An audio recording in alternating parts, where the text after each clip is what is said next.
break down this game with Shocks and Officio, special guest for you. Hello there. Not quite Shocks. Thank you, Joe. You're just getting me back for earlier, aren't you? I know. So, Officio, do you feel you just learned a lot from losing that game 2-0? That's a hard one, but well, we know Copenhagen Wolves are really good. This one's a bit annoying. We know they're really good. We respect them, but also we learned now that our level 1 tactics need to improve. That was terrible, and yeah, I know we need to watch the replays, watch the mistakes we did, and then move on. And it can't feel too good because the added bonus is that it was the Copenhagen Wolves. It was your old organization. Was there a little bit of rivalry in the background there between management? Not at all. I actually, people would think that I hate Copenhagen Wolves, but I don't. I actually like everyone in the management there. I knew mistakes happened, but I also know they sorted it, and now they're running this new lineup, and the whole organization works a lot better. So I actually have a huge respect for them. So for me personally, losing to Wolves didn't mean anything. I would obviously like to win, so I could call the boss and tell him, yeah, too bad, but yeah. Too bad, but instead he's going to be doing the same to you, don't worry. You'll get that on Monday. So what do you take from the games? What do you see in these games that maybe you guys are going to have to adjust? You're going to get back to the gaming house, obviously tomorrow, back in Stockholm. You're going to look back to these matches and adjust things. Is there anything you can take into, say, obviously the promo series that's coming up in the next few weeks? Or is it a case of, okay, forget about that, we're going to be on a different patch, let's see how it works out? Well, what we can at least see is that right now Copenhagen Wolves has better synergy than we do. I wouldn't say they're better individual players, but the teamwork just works. They have been playing non-stop for the last, 1 year maybe. They haven't had a break. They kept going to tournaments. They had 2 changes though. They had 2 changes, but the changes actually made them stronger in my opinion. Because like the people that have gotten in now really work together as a team. And in my opinion, Copenhagen Wolves right now is probably a top 3 team in Europe. I know it's a lot to say, but they are really, really strong. So what we need to look at least is just our own like communication and synergy as a team, and also our team fighting, where we, at least in the first game, tend to split up a lot, which meant that Copenhagen Wolves could single target us and kill people with the fizz especially. So that's something we need to work on, but we got time to fix it. So it's safe to say that you guys are not going to be picking Copenhagen Wolves to play in the promo? That is 100% sure. 100% sure. Yeah. Looking forward to the matches that is going to be coming up, Fnatic versus Gambit. It's the old EU rivalry. You've obviously spent a season playing against these guys. How do you see this one going? And is there anything that you see maybe in the new Fnatic, the new Gambit, the 2 new lineups have had a player change of piece that maybe has made them that much stronger? I think Gambit slightly has the edge, mainly because they play more of the current strong champions. Clearly, they already picked up any support and things like that. Where Fnatic seems to be playing a little bit on the old patch from Worlds, with Aatrox and these things that we don't really see anymore. But team-wise, I mean, they're so dead even. It's purely 50-50, but if I have to give it to someone, I'll give it to Gambit. You give it to Gambit, okay. Yeah. I mean, is there anything that you think maybe when you watched the matches this morning, which were fantastic games, by the way, Cloud9 versus Gambit, absolutely amazing game, as well as the Fnatic COG game. Is there anything you take from maybe the Americans that you saw that you were looking at and thinking, we may try and do that as well? Well, the Jinx maybe? I mean, we haven't seen a great deal of that from the European teams yet. Well, the issue about Jinx, in my opinion, is just lack of mobility, unless you actually get to kill in a team fight, where champions like Lucian and Caitlyn, which are really popular in Europe right now, has the mobility. So I don't think we're going to pick up Jinx. I like her, she's okay, but for me, at least right now, Lucian is the clear top pick. We should maybe even have Bandit in our games versus Copenhagen Wolves. But I don't know, I wouldn't say we picked up anything from the NA. I'm just happy that EU won.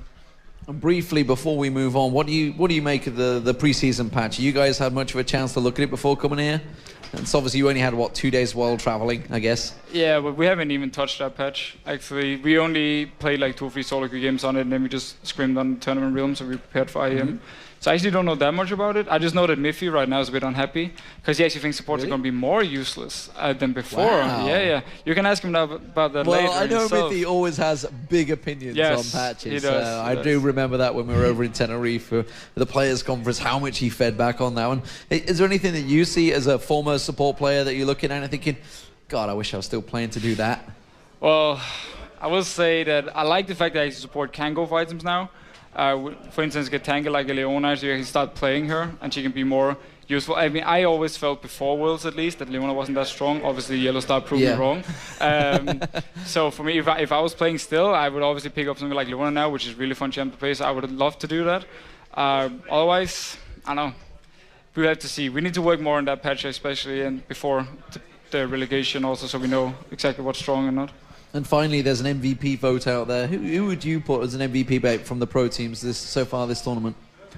Soas in the Fnatic games were amazing. Really carried his team hard. Let's see. Yeah, I think I'll give it to Soas. Soas, yeah? Not Afromoo maybe? Throwing out as the support. Pretty much making the plays for CRG. He did make the plays, yeah, but in my opinion, one of the big reasons that Fnatic did beat CLG was Soas simply outplaying Neon top lane and giving a huge advantage to Fnatic. Oh, thank you very much, Deficio, and look forward to seeing you in the upcoming season in a couple of weeks, and hope you get through to the LCS as well. It'd be a shame not to have Nit there. So, we have Shock standing by with the Copenhagen Wolves, who've picked up the final 2-0. They sure did. Congratulations, amazing on a fantastic tournament yesterday, sweeping out SK Gaming. Now a clean 2-0 sweep of NIP, and this is your first tournament with the Copenhagen Wolves. Tell me how that you've lived these last 2 days. Well, like I was utterly excited, and like I was a bit worried about the tournament itself because SK and NIP are both teams that have been in LCS, have been like grand names, and I just need to really adapt to it, to the playstyle, and I think I did a pretty good job in the end. Yes, absolutely. Can you maybe go a little bit more in depth about matching up against Hercubot in his last matchup, who has got 2 seasons of LCS under his belt? Well, I always respected Hercubot as a player because I thought in LCS he did a really good job on SK, which was a losing team, and he's still shown sometimes that he can play on a high level. Well, I think he's stronger than me still. I still have a lot to learn, but yeah, I just do fairly well against him nowadays. So I'm kind of proud of it. Yeah, you had an amazing game, and your entire team kind of slow games, the both of them, and it seemed in the second game you guys were kind of struggling to close it out, and maybe the decision-making wasn't really where it should be in the end. Is that because you got a little nervous about closing it and winning it, or...?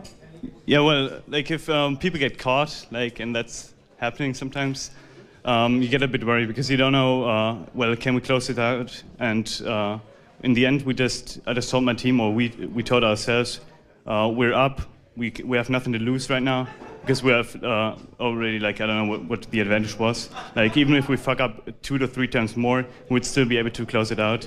So, in the end, I just think that talking to ourselves and really mentally preparing for the finish helped us in the end. Yeah, and of course for you, how have you been gelling with the team? Because we've talked about this a lot. Shook was regarded as one of the best junglers in the US by a lot of players and viewers. And did you feel any stress coming off that? Well, in the beginning it was really tough for me to mold with the team because it was really weird. They had a different playstyle to which I was accustomed to, and it took some time, 2 to 3 weeks. I finally got used to everyone, to the players, and to the playstyle. And, Shook's shoes are big, but I think I'll be able to fill them in the next, maybe LCS season. Yeah, because of course this is a great victory for you guys, but I know you guys are thinking ahead, and we just heard Deficio said it, we are not picking the Copenhagen Wolves, and I feel like SK and MYM might feel the same if you of course make it to the Spring Promotion Tournament. So what is the next steps now that you guys are going to take? And just calm down for a while, and how are you going to practice to get there? Well, we'll be attending DreamHack Winter next week, so we basically have to prepare for that. But afterwards, we basically prepare boot camp already. So we try to get accustomed to the new patch because it's really weird for me as a jungler. Something like duo top seems to be the meta from what I've heard because I haven't played the patch too much. But yeah, boot camping, seeing how it goes, maybe spectating some games, and adapt to it. Is there anything you want to say to the fans out there? Not really. I don't know. I don't have too many fans yet, so I guess maybe with the event I made some, and to all the supporters of Copenhagen Wolves, I really appreciate the support. Absolutely. Well, thank you for this interview. An amazing tournament by our team. You guys will be presented with the trophy later, so we'll see you guys again. Congratulations once again. Amazing. As for us, we're going to be moving over to